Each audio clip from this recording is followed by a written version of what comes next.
Thanks for staying with us. So let me take the tax story. Many of us have been going back and forth on this issue of tax. So the chairman of the Presidential Fiscal Policy and Tax Reform Committee, Mr. Taiwo Oyedele, said yesterday on his X page that Nigerians earning minimum wage or a little above that will be exempted from the pay as you earn tax. That's the pay tax, if you recall. Now, if you remember that the president had sent about 4 bills to the National Assembly for consideration, and this bill threw things into confusion in the National Assembly because people were on different sides of the coin on this. So the bills are the Nigerian Tax Bill 2024, which is expected to provide the fiscal framework for taxation in the country, and it's to repeal the current Revenue Service Establishment Bill, which is the Federal Inland Revenue Service Act. So then to be replaced by this new bill.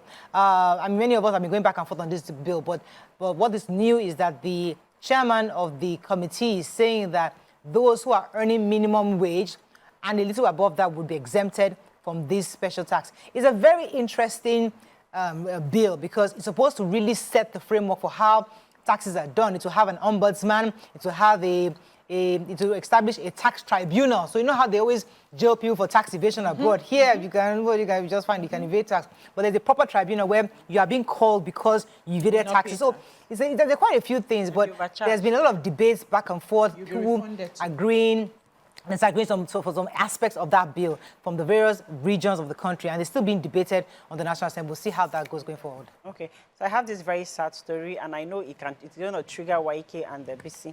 So the United States of America has offered a $25,000 reward for anyone who could provide it with information to facilitate the arrest of a Nigerian, Olalekan Abimbola Olawusi, who is reportedly facing trial for murder charge for the alleged murder of his child, his 3-month-old child. He killed the child? Yes. Mother. Hey. So his child. So the baby. It was gathered that he's been a fugitive because when he was arrested, he was left they wanted to start investigation. So he was let go that same day and he fled, you know. And this was amongst so now he's on the run, on the wanted list, you know, amongst the 15 most wanted fugitives in the whole of America. Hey. Imagine being on number 15. In case he comes to Nigeria, please say the name again so we remember. So his name is Olalekan Abimbola Olawusi, right? Olawusi. Yeah, he used to live in Rhode Island in the US. His picture is there. So he was arraigned on 2 counts bordering on first-degree murder caused by inflicting bodily injury on his child, right? Yes. And this happened on April 3rd, 2017, where firefighters and police people had come to rescue the 3-month-old child. But they've been looking for him since. Since 2017? Yes, and they've not found him.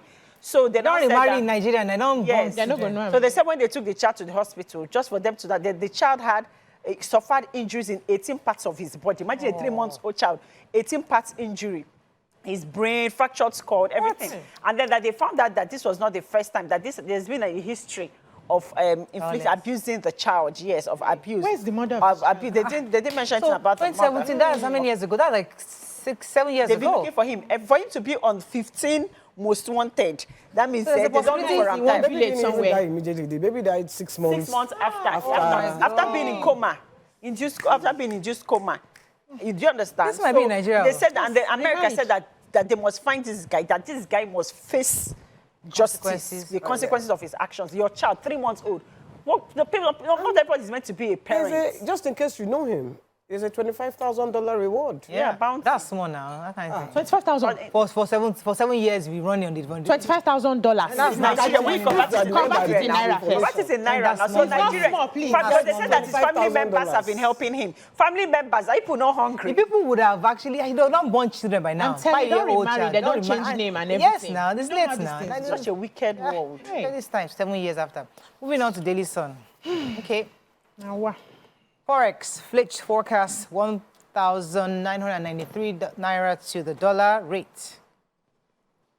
Dangote refinery marketers agreed to direct petrol supply. Edict establishing Nigeria expired 10 years ago, says Abdullahi, NEF chair. Nigeria claims top spot as leading African oil producer with 1.8 million barrels per day. Tinubu more focused on attacking opposition than governance, says Atiku. Change of baton in Edo as APC Okwebelu assumes office as governor today. Congratulations to the new governor of Edo State. Okay, any story in Nation? Yes, for me, it's a joke, but that's why I took it. Because I don't understand why Nigeria has reclaimed exports as the leading African oil producer with a daily production of 1.8 million barrels per day for the month of October. We don't have fuel. We are paying fuel for her. It's such a joke. Who is giving you people the award? Anyways, this represents an increase of 255,710 barrels per day to reach 1.8 million in October, as opposed to 1.54 million barrels per day in September. So the Commissioner Chief Executive, Nigerian Upstream Petroleum Regulatory Commission, Mr. Wenga, had disclosed this for the second NAP Annual International Conference and Exhibition, which was held in Lagos. He's saying that OPEC has said that Nigeria should maintain the production level until December 31st, 2025, a decision that the country graciously accepted, despite its low oil production level, which has stagnated at 1.3 million barrels per day. Una carry award take. Okay. So the Nigerian Elders Forum, actually, the topic is the edict establishing Nigeria expired 10 years ago. Yeah. So the Northern Elders Forum have declared that the edict that birthed Nigeria expired 10 years ago. This was stated by the chairman of the forum, Ango Abdullahi, and he gave this interview after the forum that was National Dialogue on Homegrown Parliamentary System. They have said that Nigeria was established in 1914 and expired in 2014, and that if it wasn't working, everyone was supposed to go their separate ways. So maybe Nigeria will be divided into 500 other countries. 500 other, because by the time you start to divide, maybe they'll start from regions. We can stand a chance then. Women in politics. Yes, now. So it was supposed to be 100 years. Yeah. Right, and it's expired. Yeah. They say, let us now have enough. Conversation and that's what this guy tried to do, and the former president, Jonathan. Let's have a national discourse. Yeah. Let's discuss and see what. And that was in 2014. Yeah, actually, so it's 100 years. Actually expired. Exactly. Yeah. So, but what happened to that document? Region. It has to be ratified. It's the article is very instructive, and I think you should all go and read it. And should be the Sun.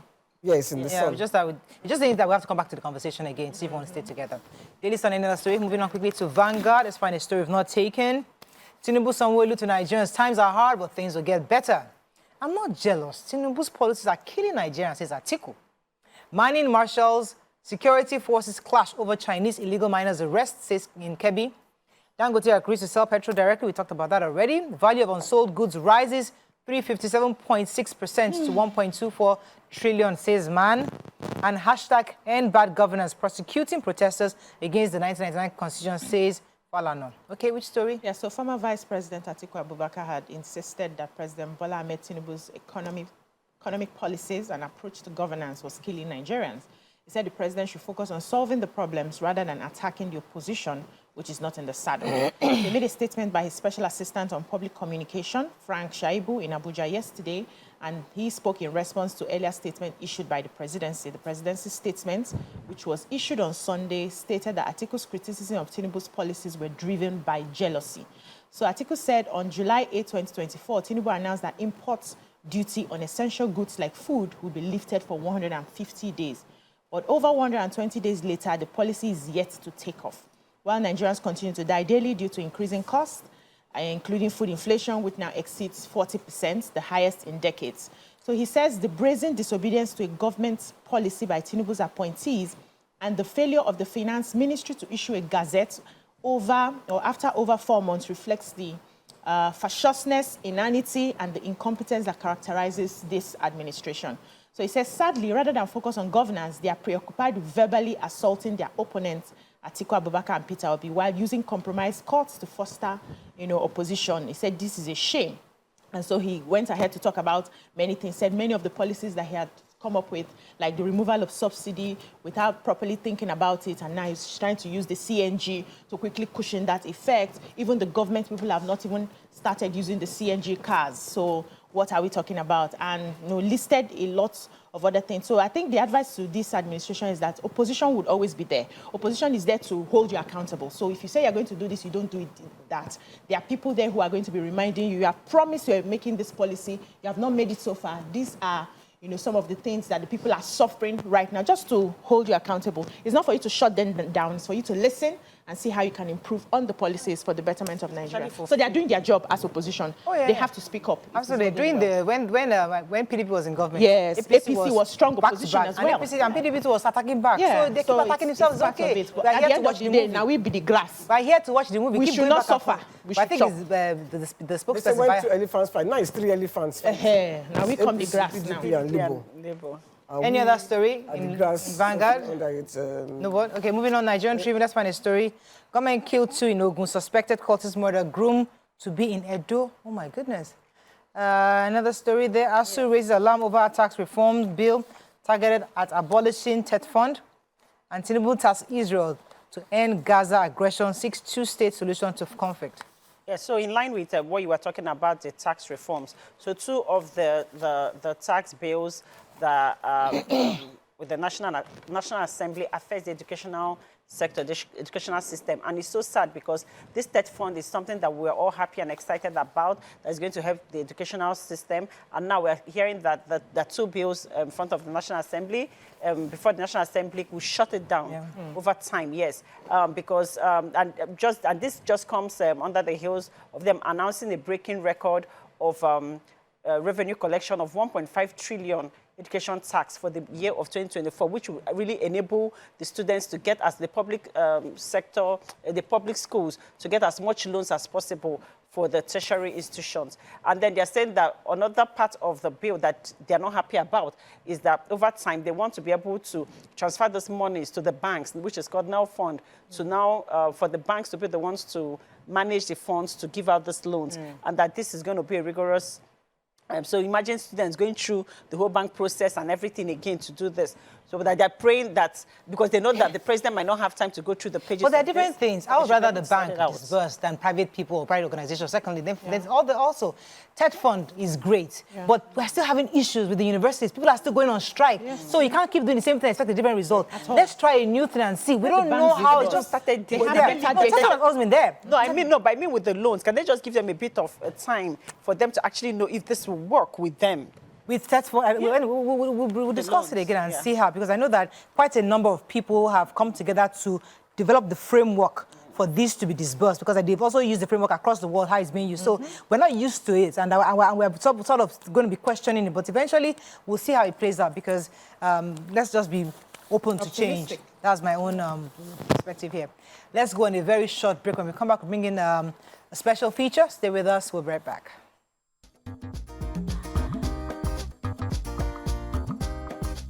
Stay tuned. Your View will be right back.